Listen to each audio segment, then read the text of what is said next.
잠언 13장 1절에서 13절 말씀, 의인과 악인이 받을 보상에 관한 내용인데요. 1절부터 6절까지는 의와 악인의 열매가 나옵니다.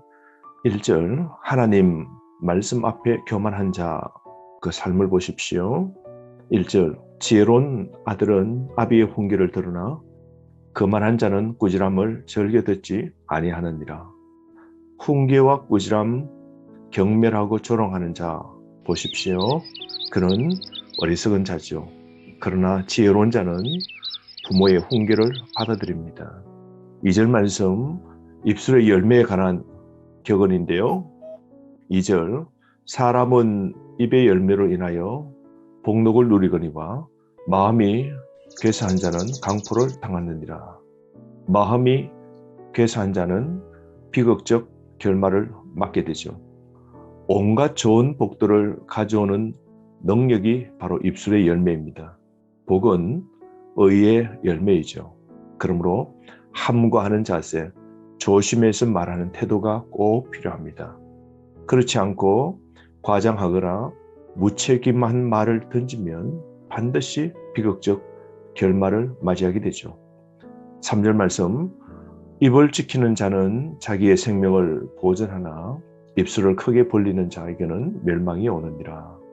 남을 비방하는 자, 입을 크게 벌리는 것 아니겠습니까? 과장하는 자, 무책임 말하는 사람, 다 입을 크게 벌리는 자이죠. 그러므로 말은 살리고 죽이는 능력과 권세가 있습니다. 우리 삶의 바른 지혜는 입술을 잘 절제하는 겁니다. 바른 말 하는 삶 필요한 것이죠. 4절의 수고의 열매에 관한 내용인데요. 4절, 게으른 자는 마음으로 원하여도 얻지 못하나 부지런한 자의 마음은 풍족함을 얻느니라. 그리고 게으른 자는 대가를 치르지 않고 노력하지 않습니다. 그러므로 여러분, 우리 삶의 풍족함을 누리는 것, 그것은 바로 부지런함에 있는 것이죠. 5절, 6절 말씀은 행실의 열매입니다. 의인을 보호해 주는 것이고 정직이 견고한 삶과 영원한 생명을 누리게 합니다. 5절, 의인은 거짓말을 미워하나 악인은 행위가 흉악하여 부끄러운 데에 이르느니라.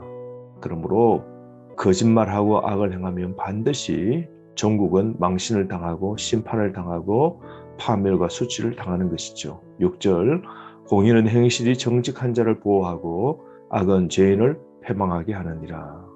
손해볼지라도 정직을 유지하는 것 꼭 필요하죠. 가짜 뉴스를 막아야 됩니다. 항상 공의와 정의를 선택하는 지혜가 우리 입에도 있어야 되는 것이죠. 7절부터 13절 말씀은 재물과 소망의 열매에 관한 말씀인데요. 7절 말씀, 스스로 부한 지 하여도 아무것도 없는 자가 있고 스스로 가난한 지 하여도 재물이 많은 자가 있느니라. 무슨 뜻입니까? 스스로 부한 채 하는 사람은 자기 재물이 많고 하나님께 부유하지 않는 어리석은 부자를 말씀하고 있습니다. 누가복음 12장 말씀에 보면 어리석은 부자가 나오지 않습니까? 이런 사람보다도 스스로 가난한 채 하여도 재물이 많은 사람이 되어야 되겠죠. 이 말의 뜻은 세상 것 많지 않지만 하나님께 바쳐서 하나님께 부유한 사람, 이런 사람이 되어야 됩니다. 이런 사람은 재물을 다스릴 줄 아는 사람이죠. 물질에 매인 사람이 아닙니다. 물질을 오히려 다스리는 자인 겁니다. 8절 말씀, 사람의 재물이 자기 생명의 속전일 수 있으나 가난한 자는 협박을 받는 일이 없느니라. 재물로 좋은 일을 할 수 있지만 불화와 갈등, 생명의 위협을 당하기도 합니다.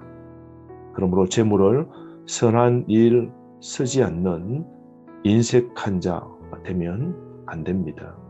9절 말씀, 의인의 빛은 환하게 빛나고 악인의 등불은 꺼지느니라.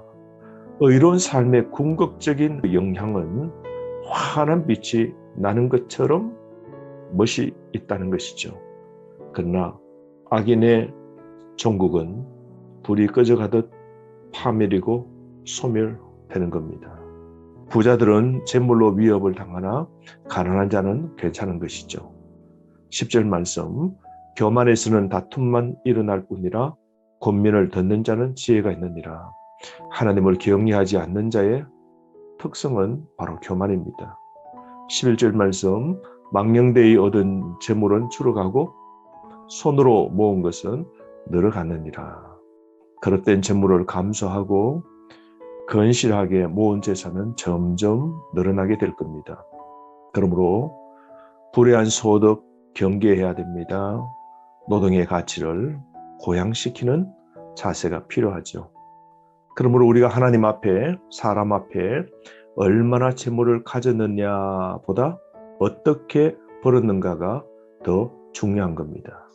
여러분, 오늘 내가 재물 양을 자랑하는 것이 아니라 재물의 내용을, 어떻게 재물을 모았는가, 그것이 더 중요함을 잊지 말아야 됩니다. 12절 말씀, 소망이 더디 이루어지면 그것이 마음을 상하게 하거니와 소원이 이루어지는 것은 곧 생명나무니라. 소망이 이루어지지 않아도 마음 상하지 말고 끝까지 인내해야 됩니다. 그러면 훗날 반드시 복 그리고 아름다운 삶 우리에게 찾아오는 것이죠. 소원이 이루어지는 것은 곧 생명나무가, 이 말씀이 무슨 뜻일까요? 생명나무, 즉 생명과 활력의 원천이 되어지는 것이죠. 13절 말씀, 하나님의 말씀을 멸시하는 자는 자기에게 패망을 이루고 계명을 두려워하는 자는 상을 받는디라. 많은 보상과 삶이 번성케 되는 것이죠. 그러므로 하나님 말씀을 신실하게 지키는 삶이 꼭 필요합니다.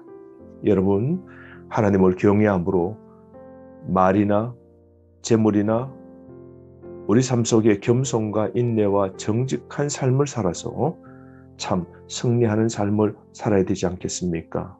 뿐만 아니라 하나님께 상받는, 결산받는, 칭찬받는 삶 살아야 될 겁니다. 우리가 하루를 삽니다. 의의 열매 가득 거두고 오늘도 우리 손에 주어지는 재물, 그곳에 우리의 마음을 빼앗기지 말고 오히려 재물을 다스릴 줄 아는 자세가 꼭 필요한 겁니다. 오늘도 하나님 주신 분량 안에서 자족하는 삶, 즐거워하는 삶, 그대로 있는 바를 알고 족한 은혜로 하나님께 감사하는 삶을 살아가길 바랍니다. 하루 주신 지혜의 말씀을 통하여 승리하시기를 바랍니다.